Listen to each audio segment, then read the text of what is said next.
Sa aming pag-iikot, dito namin natagpuan si Lola Carmen.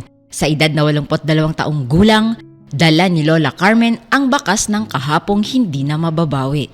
5 dekada na simula nang maopera ang kanyang mata, ngunit nagsilbing patunay ng kanyang katatagan. Sabi ng nanay ko, nagkasakit daw ako.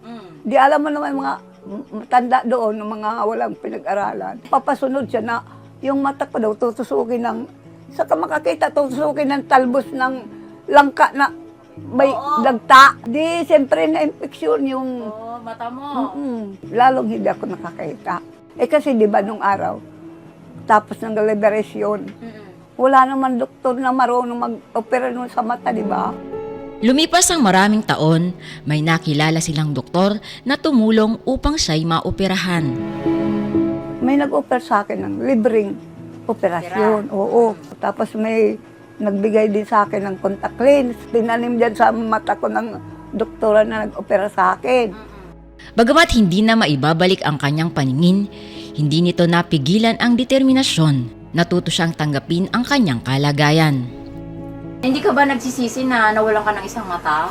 Hindi naman kasi.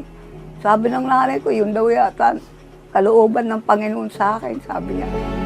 Samantala, hindi man buo ang kanyang paningin, buo naman ang kanyang puso sa paglilingkod sa kanilang komunidad.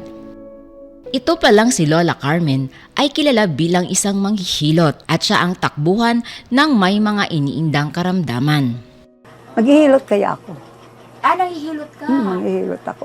Hindi katulad sa iba na may mga orasyon ako wala.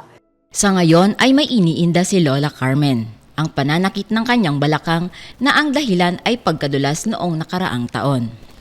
Kasi itong masakit ko lagi. Oh. Itong pigi ko, nabagsak ako sa banyo doon sa simento na sa pagka sumakasakit ko ito, saka ito, di ako makalakad ng maayos. Kasi nga sabi mo na ano ka, nadulas. Oo. Hindi nga ako nagpa-x-ray kasi sabi na naman doktor, wala naman daw. Hindi naman ako nakapapahilo. Hindi pa man namin mapagaling ang iyong iniinda, hangad naming maipadama na may mga pusong handang umalalay at magmalasakit sa'yo. Salamat. Maraming salamat dito sa pera binigay mo. Makabili na ako ng gamot. Natutuwa lang ako ba? Bakit? Oh. Kasi may nagpunta dito sa akin. Oh, kaya ako naluluha. Papasalamat. Malaking salamat. Hindi hadlang ang edad para patunayan ang katatagan. Habang may buhay, may pag-asa. Natapat na naman tayo sa taong karapat-dapat. Sino-sino pa kaya? Abangan.